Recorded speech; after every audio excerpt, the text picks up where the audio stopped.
Hello everyone, welcome back. तो start करते हैं आज के लेक्चर सीरीज जिसमें 50 मल्टीपल टाइप क्वेश्चन होने वाले हैं। तो आज की टॉपिक जो है वो है बायोलॉजी से ली गई है। तो स्टार्ट करते हैं।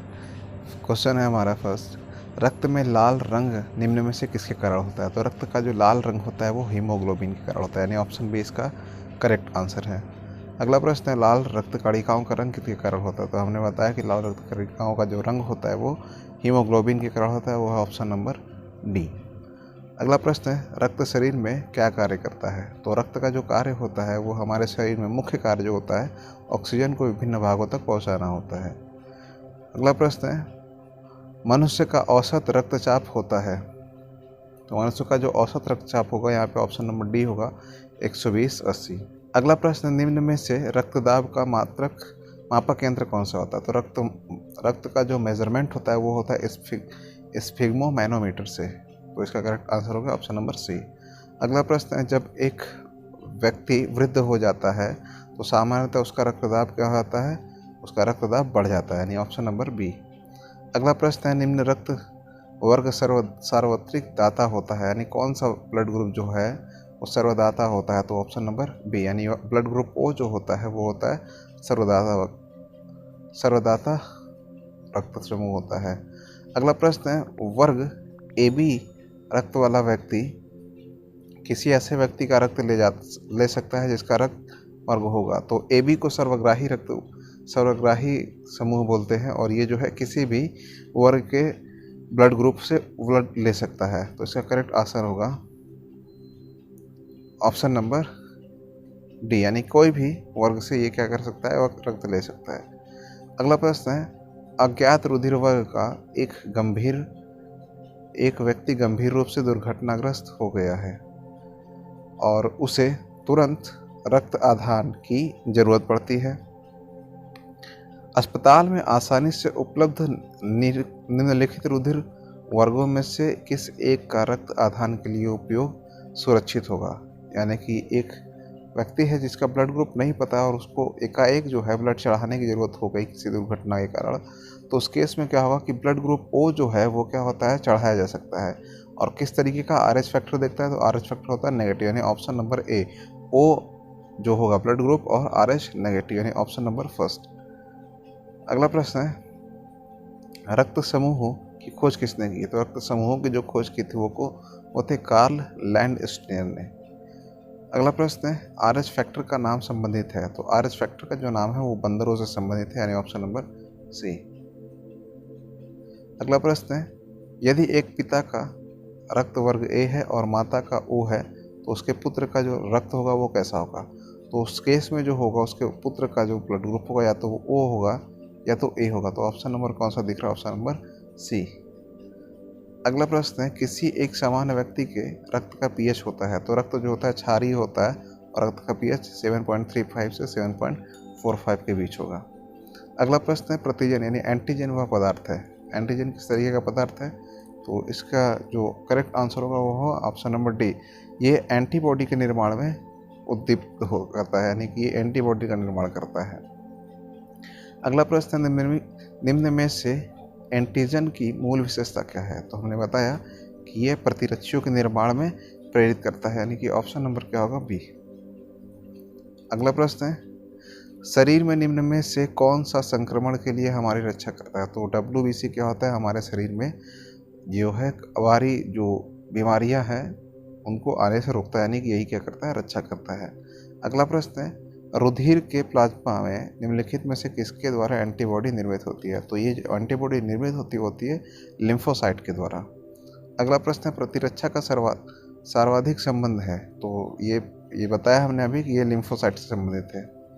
अगला प्रश्न है, मानव के श्वेत रक्त कणों का व्यास होता है? श्वेत रक्त कणों का जो व्यास होता है 0.007 mm होता है।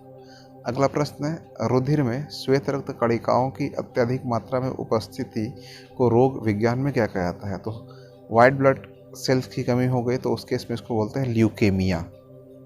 अगला प्रश्न है, लाल रक्त कणिकाएं मुख्यतः बनती है। लाल रक्त कणिकाओं जो निर्माण होता है वो होता है अस्थि मज्जा में, यानी ऑप्शन नंबर डी। अगला प्रश्न है, WBC का बनना और RBC का विनाश ये जो होता है प्लीहा में, यानी स्प्लीन में। अगला प्रश्न है रक्त ग्लूकोज स्तर सामान्यतः व्यक्त किया जाता है, ये होता है मिलीग्राम प्रति डेसीलीटर में, यानी ऑप्शन नंबर बी। अगला प्रश्न है हृदय कब आराम करता है, तो हृदय जो है दो धड़कनों के बीच में आराम करता है। अगला प्रश्न निम्नलिखित में से कौन सा लक्षण हृदयाघात से संबंधित नहीं है, तो सीने में दर्द ये इसकी पहचान होती है, पसीना एवं जी मचलाना, बाह में दर्द और झंझनाहट, ये तीनों जो है हृदयाघात यानी हार्ट अटैक के लक्षण है, और यही जो है टांगों में दर्द जो है इसका करेक्ट आंसर, यानी ये लक्षण नहीं होता है। अगला प्रश्न हृदय को रक्त का संभरण करने वाली धमनियाँ कहलाती है, तो ये होती है हृदय धमनियाँ, ऑप्शन नंबर सी। अगला प्रश्न रक्त का थक्का बनने में फाइब्रिनोजिन को फाइब्रिजिन में परिवर्तन में भाग लेने वाला एंजाइम होता है, तो ये होता है थ्रोम्बिन, यानी ऑप्शन नंबर सी। अगला प्रश्न किस शारीरिक प्रक्रम में थ्रोम्बिन का संबंध होता है, तो थ्रोम्बिन का जो संबंध होता है रक्त जमाव से, यानी ऑप्शन नंबर बी। अगला प्रश्न प्लाज्मा में जल का प्रतिशत होता है, तो प्लाज्मा में रक्त का प्रतिशत 90% होता है, यानी ऑप्शन नंबर डी। अगला प्रश्न जब रक्त में ऑक्सीजन की सांद्रता में कमी हो जाती है तो श्वास की गति, तो जब भी जो ऑक्सीजन की सांद्रता में कमी होगी उस केस में सांस की जो गति होती है वो होती है बढ़ जाती है, यानी ऑप्शन नंबर बी। अगला प्रश्न मनुष्य शरीर में खून का शुद्धिकरण की प्रक्रिया को कहते हैं, तो इसको कहते हैं डायलिसिस, यानी ऑप्शन नंबर ए। अगला प्रश्न डायलिसिस किससे संबंधित है, तो डायलिसिस जो है यह है किडनी से संबंधित, यानी वृक्क से। अगला प्रश्न यूरिया किसके द्वारा रक्त से पृथक किया जाता है, तो ये होता है किडनी यानी यकृत के द्वारा। अगला प्रश्न अपोहक किसके कार्य संपादन हेतु प्रयुक्त होता है, तो अपोहक जो है ये क्या होता है किडनी के लिए यानी वृक्क के लिए। अगला प्रश्न है जब वृक्क कार्य करना बंद कर दे तो निम्नलिखित में से कौन सा पदार्थ जमा होने लगता है, जब किडनी भी काम करना बंद कर दे तो शरीर में जो है नाइट्रोजन जनित पदार्थ जमा होने लगते हैं। अगला प्रश्न अग्नाशय इंसुलिन नामक हार्मोन उत्पन्न करता है जो करने में मदद करता है, तो ये क्या करता है रक्त में जो है शर्करा की मात्रा को नियंत्रित करता है, कौन इंसुलिन। अगला प्रश्न है मानव वृक्क अश्मरी यानी कि किडनी स्टोन में पाए जाने वाला प्रमुख रासायनिक यौगिक है, तो किडनी में जो होता है वो होता है कैल्शियम ऑक्सलेट, यानी ऑप्शन नंबर सी। अगला प्रश्न है मानव गुर्दे में बनने वाली पथरी प्रायः बनी होती है, तो अभी हमने बताया कि ये किसकी बनी होती है कैल्शियम ऑक्सलेट, यानी ऑप्शन नंबर फर्स्ट। एंजाइम एक प्रकार की क्या है, एंजाइम होता है एक प्रोटीन, और इसमें देखिए प्रोटीन तो है नहीं तो ये काम करेगा बायो उत्प्रेरक के जैसा। अगला प्रश्न एंजाइम मूलतः क्या है, अभी बताया हमने प्रोटीन, यानी ऑप्शन नंबर कौन सा होगा, option number C. Enzyme protein का कार्य करता है। अगला प्रश्न है जैविक सिस्टम में रासायनिक क्रिया की प्रक्रिया को तेज करने में उत्तरदायी होता है, तो तेज करने की प्रक्रिया के लिए जो उत्तरदायी होगा वो होगा एंजाइम।